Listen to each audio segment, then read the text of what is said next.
Welcome to the Parenting Coach Podcast with Crystal. Over 7 years ago, I felt like I was stuck in this cycle of yelling and reactivity in my parenting that I did not want to be in, but I didn't know how to get out of. I knew how I wanted to parent pretty much exactly, and I'd spent hours reading books, but not finding a way to show up how I wanted to. That's when I started to turn inwards. My own inward journey was what my family needed. As I changed, everything around me changed. My kids' meltdowns decreased by 90% or more with no medications or therapy. I stopped yelling, sibling fighting became almost entirely non-existent, and I found that this change flowed into other areas of my life too. My intuition increased. I started to run my life and business in a very different way. If this sounds like something you want to, I can help. Join me each week as I share my journey, including the laughter, fun, hard times, and tears. Tune in for support, guidance, and fun conversations with my favorite experts, and really anything else that interests me too. Hello, everybody. Welcome to today's podcast episode. If you have not yet listened to our episode from last week, make sure you go listen to it. It was a fascinating conversation all about critical thinking. And today I'm bringing you another guest to the podcast. This is going to be a really special and interesting episode. I have known Maren for a few years, and she is a life coach, but she also does energy work. And if you're thinking, what does that mean? We're going to talk all about that.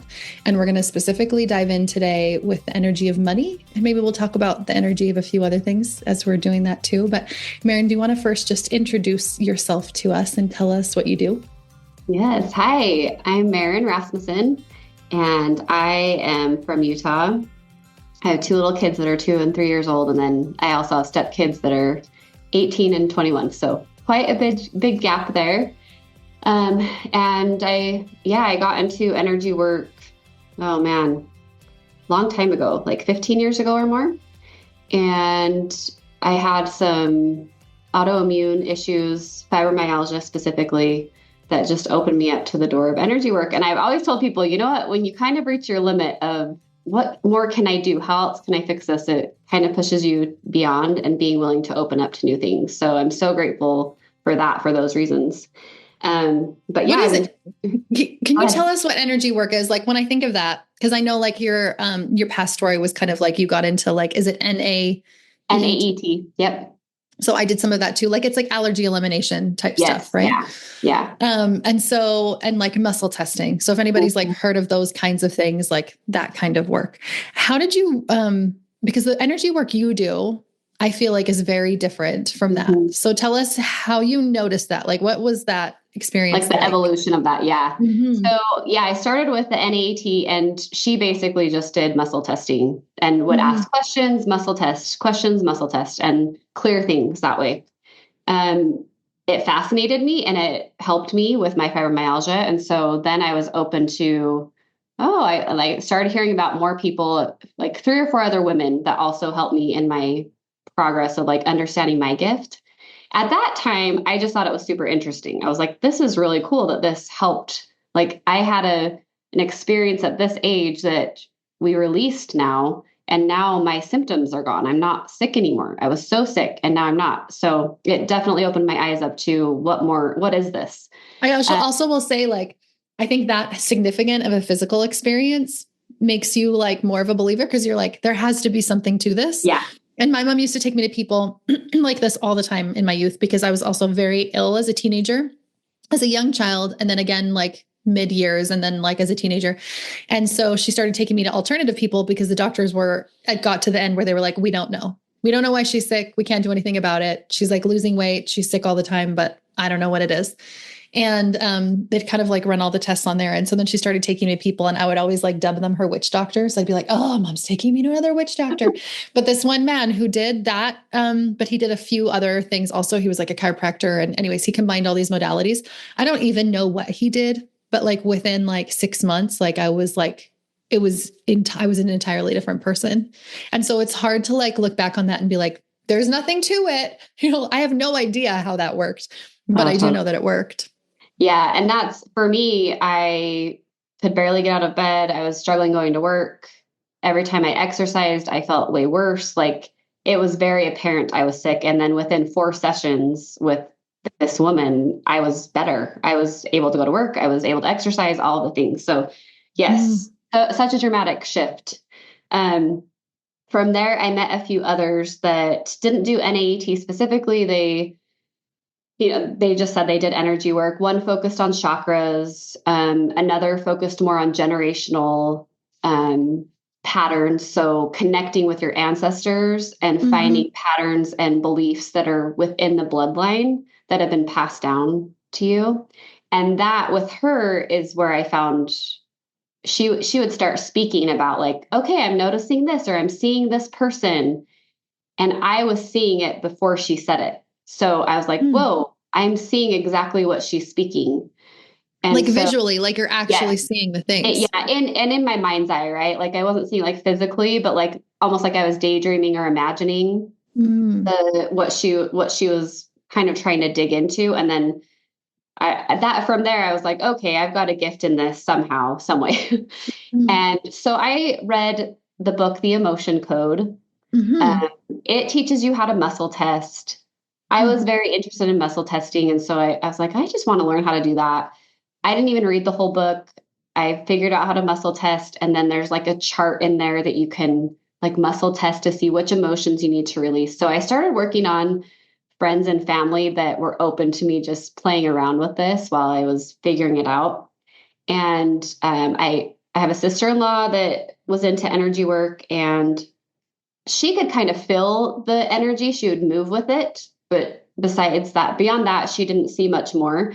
But when her and I would work together on like her dad that has Parkinson's and a few other in the family that wanted it, and I started seeing things. And I remember specifically hearing like, you need to speak what you're seeing.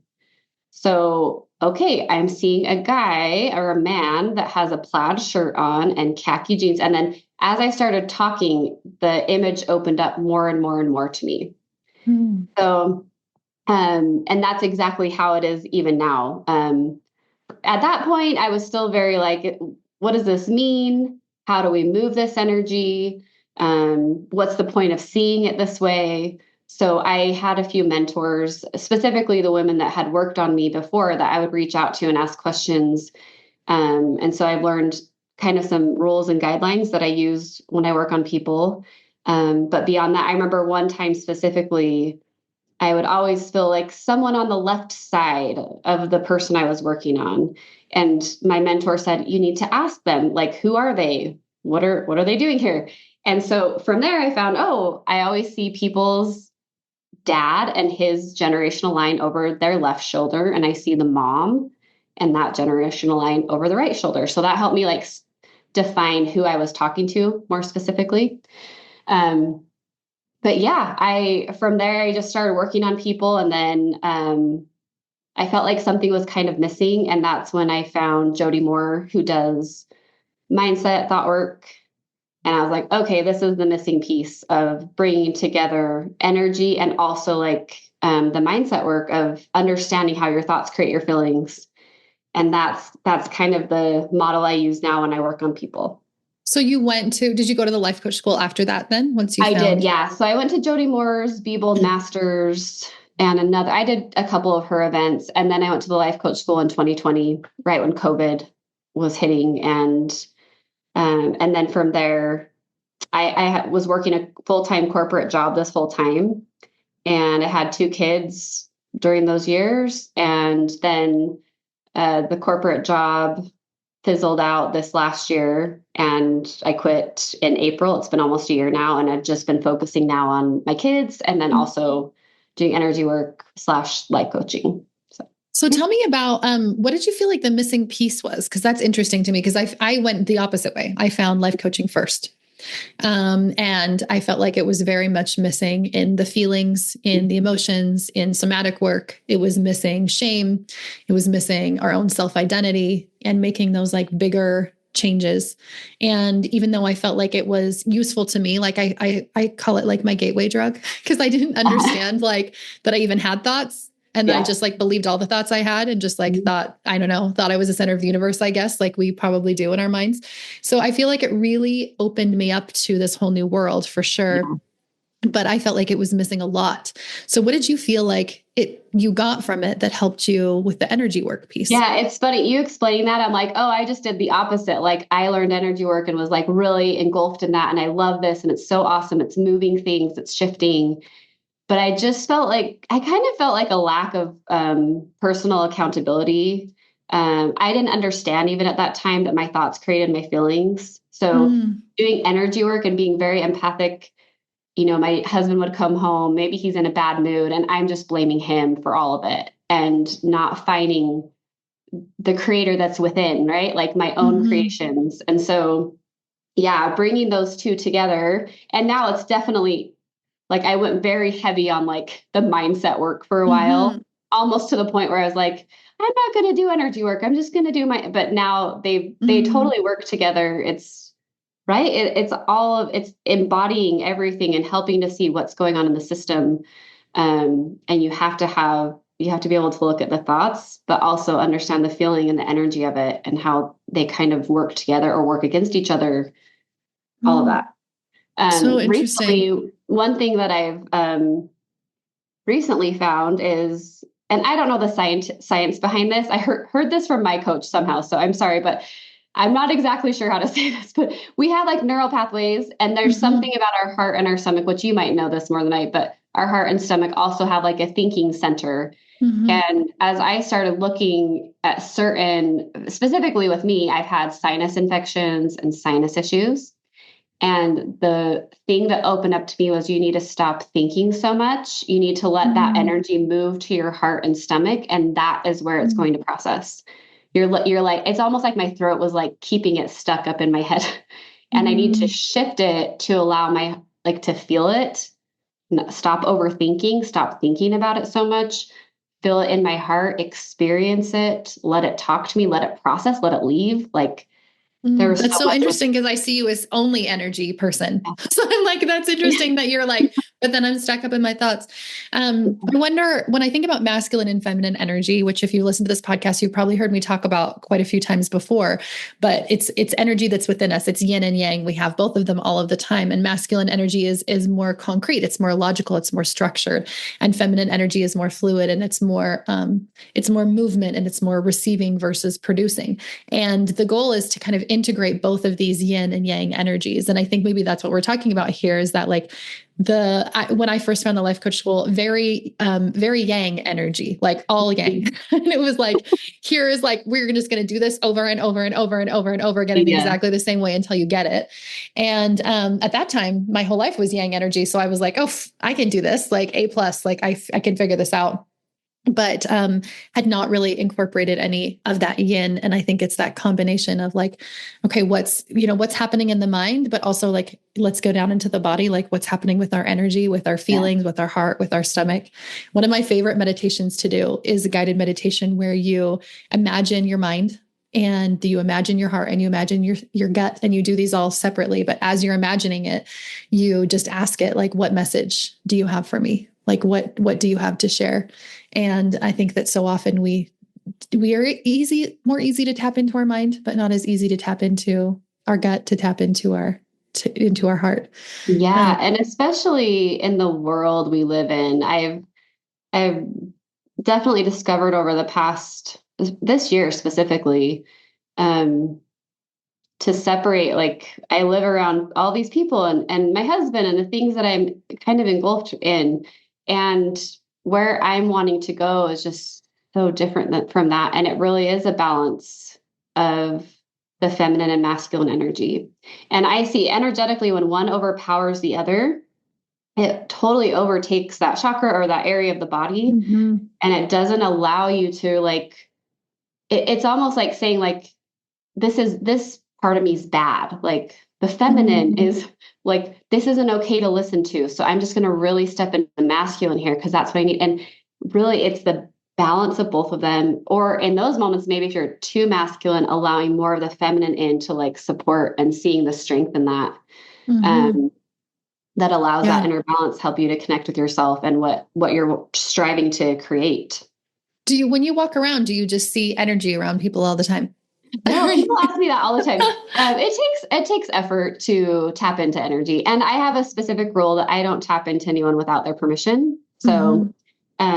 So I don't. There have been a few moments where maybe we've been in like a odd situation or something feels a little off, and I might tap into who we're speaking with or the situation that we're in. Mhm. But other than that, no. And in fact, like I don't even do a lot of work on my kids and my husband because they're even like harder for me to tap into, I think, because Mm. of the connection there. So, Oh, totally. My two littlest kids have been asking me for hypnotherapy lately. Actually, all four of them. So all four of them have been like, "Okay, let's do this."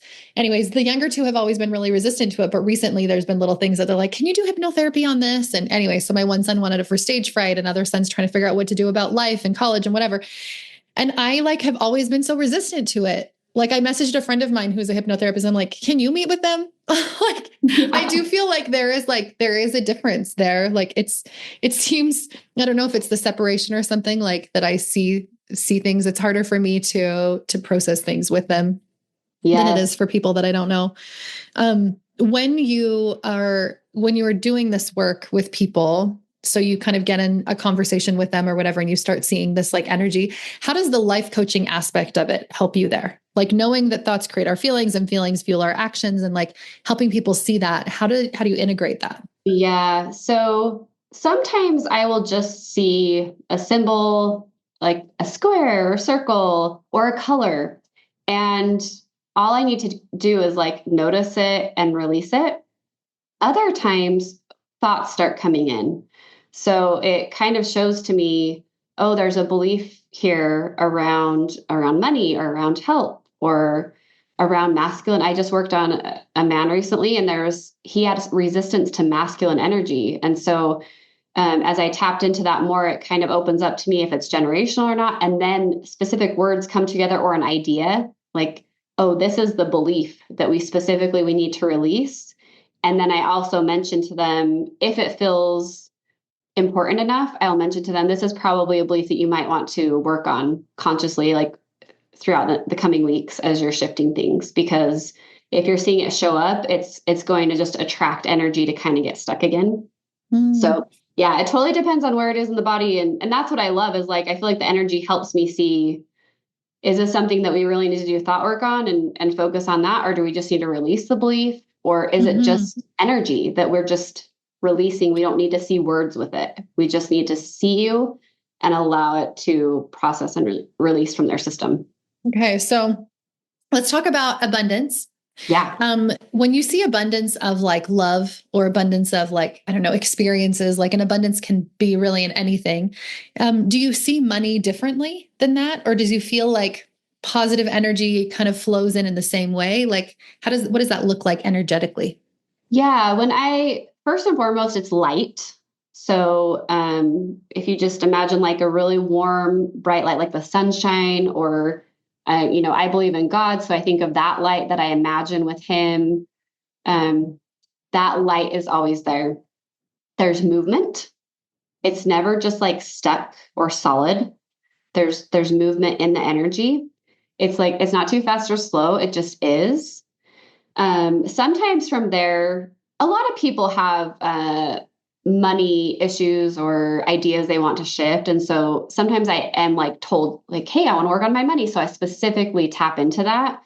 But I do believe money is just part of the abundance, right? Like abundance is just there's enough. And so money is just one aspect of that that will then affect other aspects too. So when we work on money, I believe it is working on the energy of abundance that will then affect, time, energy, health, all of those things.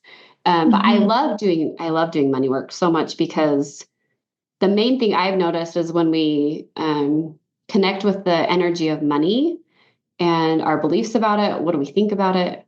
What do we feel in our body when we're going to spend or receive? What shifts happen there? Do we Mm-hmm. resist? Um, when we're willing to release those things, it just like it changes who we are. We like the more I tap into money work, the more I realize it's not about the money. Mm. It's about becoming more connected to it's about becoming who you're meant to be, or the creator in you connecting more with light and abundance.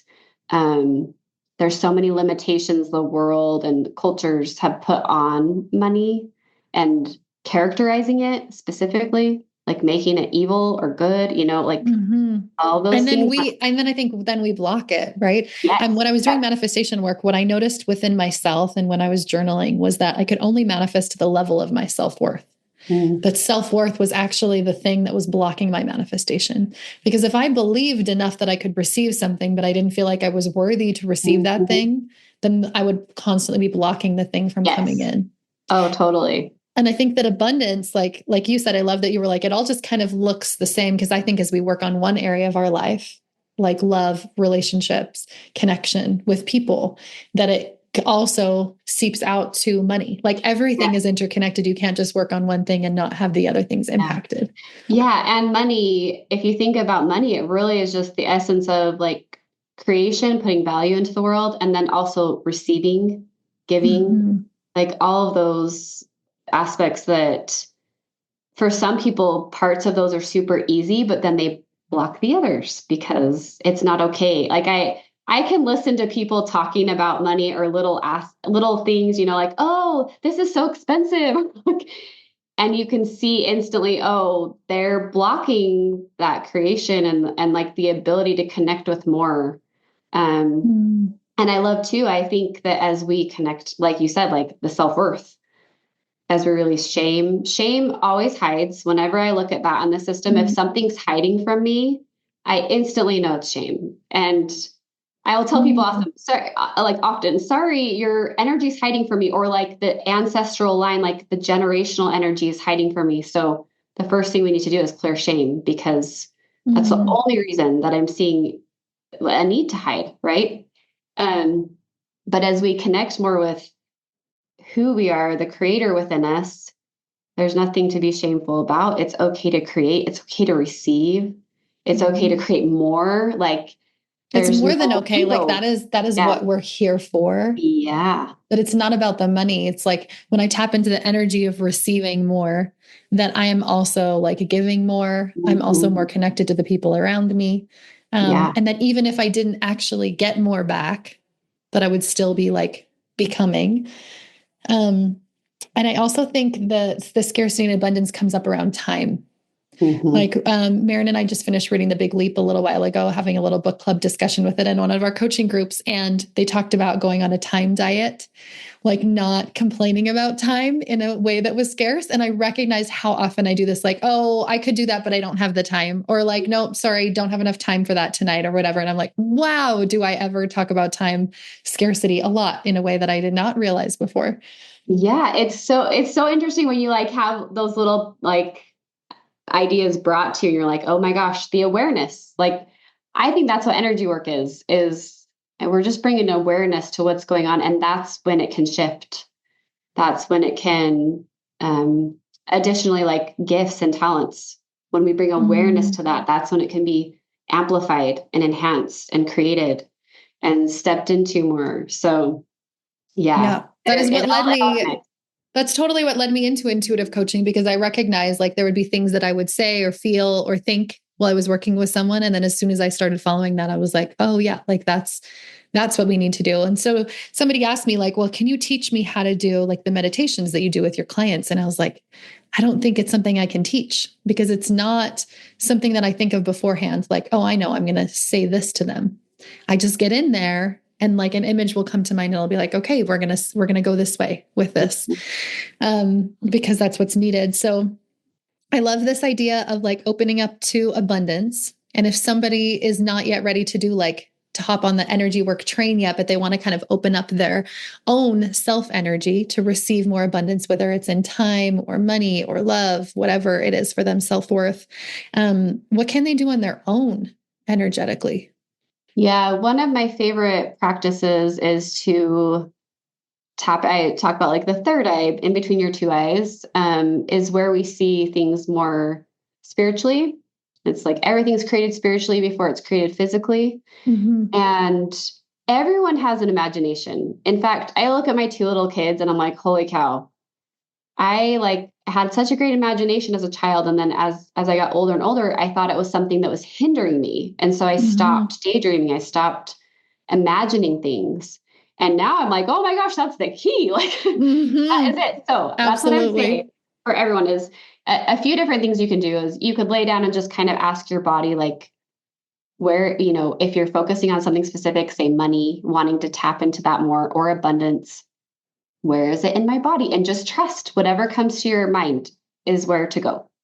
That is a huge key in all of this is you have to trust yourself. Like I even think before we can trust God, we have to trust ourselves because we won't even know we're hearing him or talking to him if we don't trust ourselves. Like there, it's cohesive there. So being able to trust yourself, connect with that part of your body, and you can ask a few things I like to ask are like, if you want to, how old are you? There might be a part of your system. Is this even mine? I like to ask that too. You can imagine that. But to really connect with abundance, I like to go to creation. So that's where you can use your imagination.